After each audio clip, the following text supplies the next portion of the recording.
All right, welcome to SouFLoTV again, everybody. It's your host with the most, one mucka jumby mix-up jumbo bumbo with this whole Vybz Kartel appeal trial case as it goes on. We can't say progress because it seems rather stagnant. Now, this video is to enlighten the people, and we're going to cover a bunch of videos that we did concerning this. So every picture icon you see is a video that we've done touching on something in this case. Let's start out with this. The judge's reason for granting the appeal. We did a video completely breaking down the judge's reason for granting the appeal. Now, let me tell you something. You don't just get an appeal. It's not just given and granted. You have to have a basis on which an appeal is granted. A reason has to be there that outstands reason. You understand? In other words, then, you have to have solid proof in order for them, or that creates reasonable doubt enough for them to say, you know, so something might have went wrong here. Listen, this needs an appeal. And it was on that basis that the appeal was granted, that many things were done wrong in this trial. Now we can understand why they cannot come to a conclusion after the appeal has been granted and the case has been heard before the judges, right? None of the evidence was tampered with. We did a video on that where, of course, that is the prosecution's job.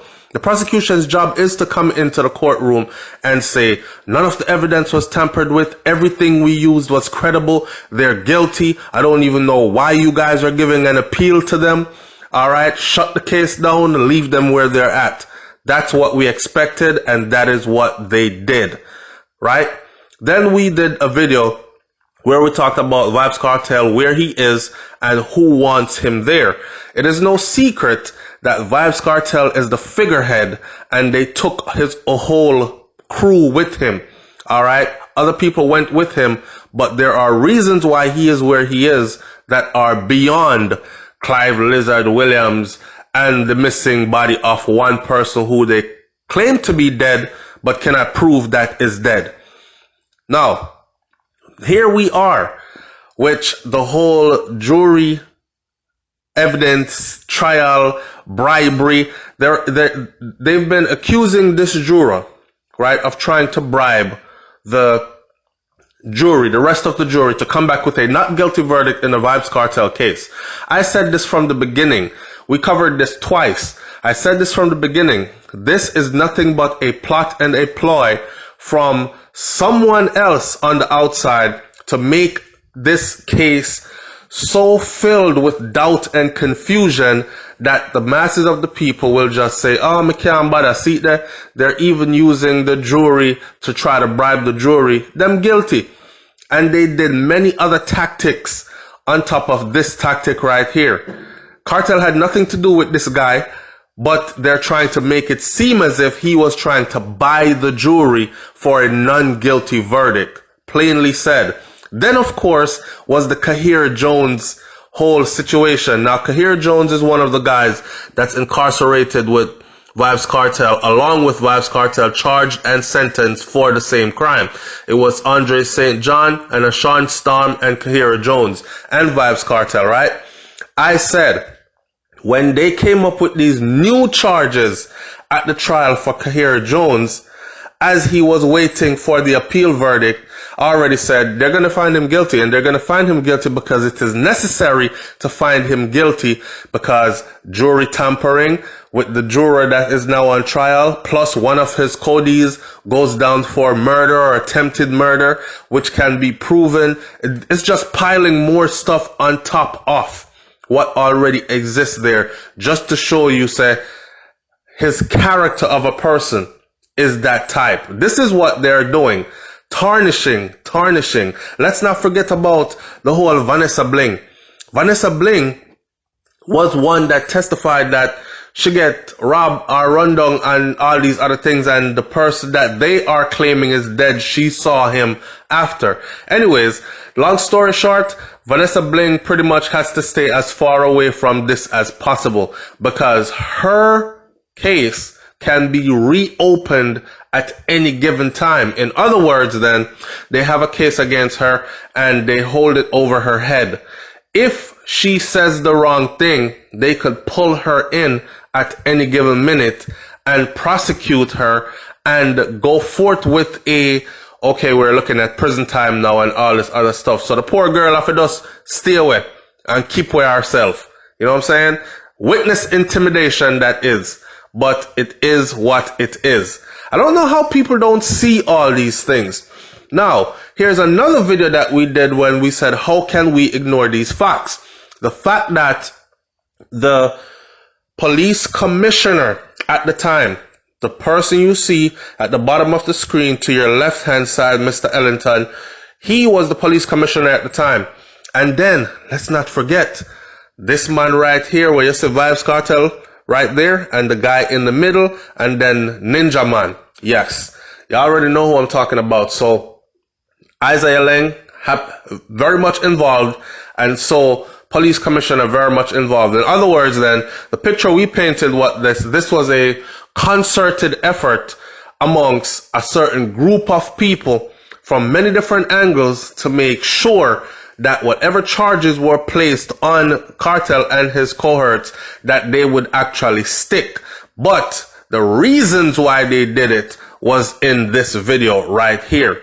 And of course, as years go by, we had to ask the question, what if the rumors are true? What if his own lawyers are in on the conspiracy to keep Vybz Kartel behind bars? Now, a lot of people are saying, why the hell would his lawyers want to keep him behind bars? Wouldn't it be in their best interest to have him free? Well, you see, if he is free, he won't have to pay them any money because there will be no longer any criminal cases fighting. Therefore, it's like taking your car to a mechanic. Me not trust no mechanic, because if my car is fixed so good that I never have to come back to the mechanics, then they don't have a job. Same thing for doctors. That's why you drink your bush tea and you use your herbal remedies, because they will fix one thing but frig up a next thing just so you have to come back and they keep money in their pockets.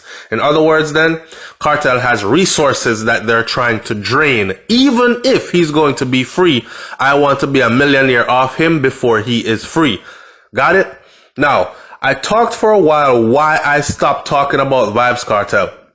I stopped talking about Vybz Kartel. Well, I spoke about him a lot. As you can see, I spoke about him a lot up until the appeal went to hearing. So it was before the courts, and I said, you know what? This is not the time to speak. This is the time to shut up and just let the thing run its course, giving the system the benefit of the doubt.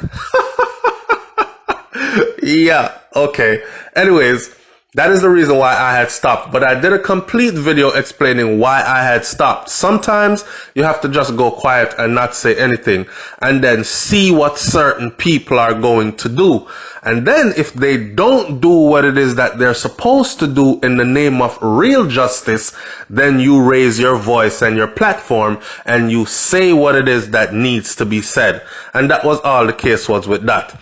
So here comes the new cell phone evidence in the case, right? New cell phone evidence revealed. And when the new cell phone evidence was revealed, a lot of people were shocked. A lot of people were shocked because a lot of people kept this on their heads as the reason, the main reason. Yes, I heard him on the tape when him say, the boy, thing chop up fine man and Ray and him shoes and all this. Remember that conversation on the phone? So in this video that followed, we gave a complete breakdown of the cell phone evidence.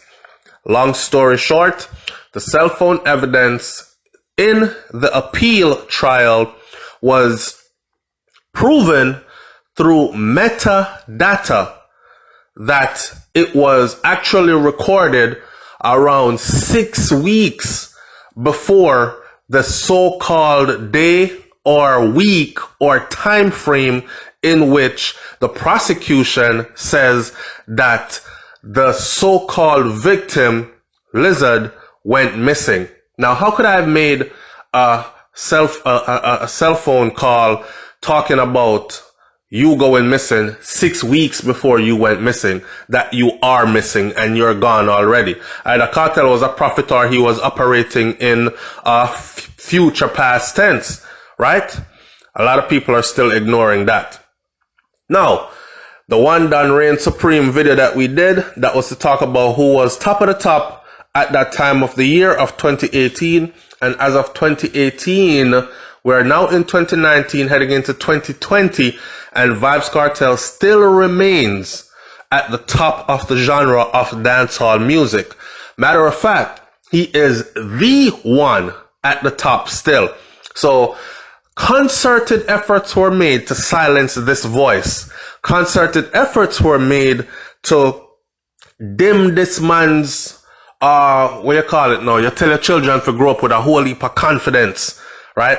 And Vybz Kartel is a shining example of confidence. He's also a shining example of don't leave where you come from. Not physically, but as far as remember the people that you came up with. Also, it's like a Marcus Garvey teaching for me. It's each one, teach one. Reach back as you go up the ladder and pull another one up with you. And that's what Vybz Kartel was doing. He became a powerful person because he was helping a lot of people.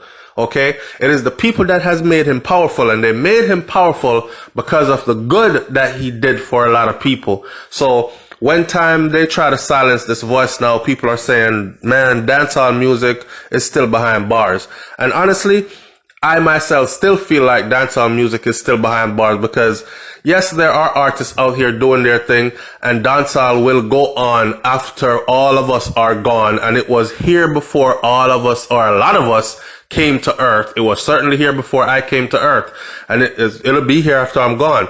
But the fact remains, they have tried desperately to silence the loudest voice, the strongest voice in dancehall music in our day and age, and they have failed miserably.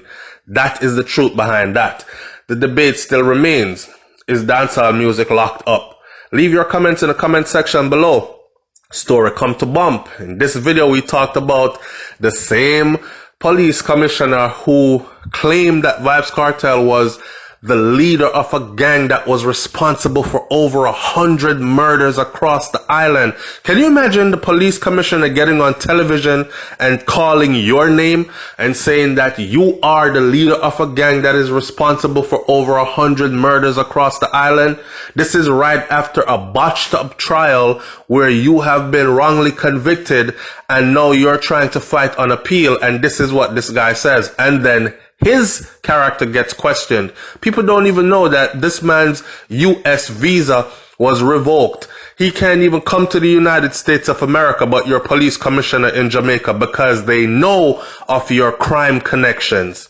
But he used Vybz Kartel to cover him.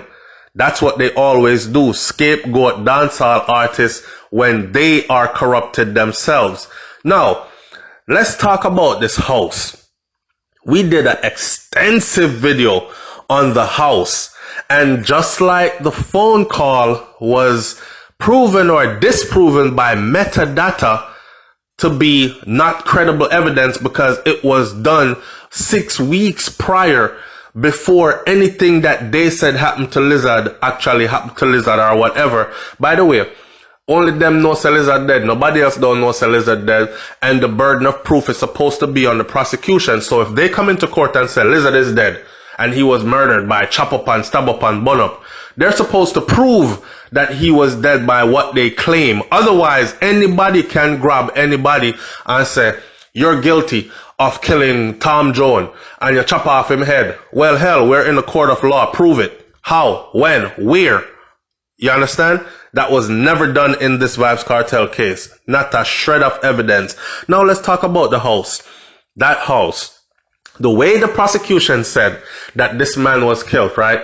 Common sense would tell you that if that house had been left standing, a forensic psychology team could have walked into this house and they would have done tests, and they would have either found fluids, bodily fluid, DNA samples belonging to the alleged victim, Lizard, or something leading to back up their story, but there was nothing there. They bulldozed that house so fast right after, right? They bulldozed that house so fast. That house didn't have anything to do with Kartel. They knew that he had an appeal pending, so they should have left the house there. If I am a prosecutor, this is a strong point in my case. The house where the victim was assaulted.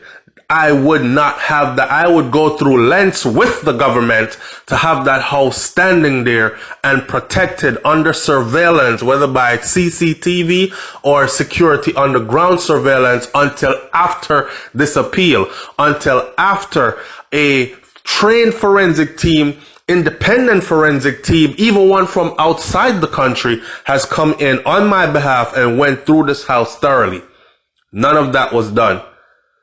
So, with all that, I say, this man is innocent. It was botched, set up, a real, I don't know what to call this trial, but we look forward to the ending of all this sometime soon. It's SouFLoTV. Leave your comments in the comment section below. All right, I'm out. Peace.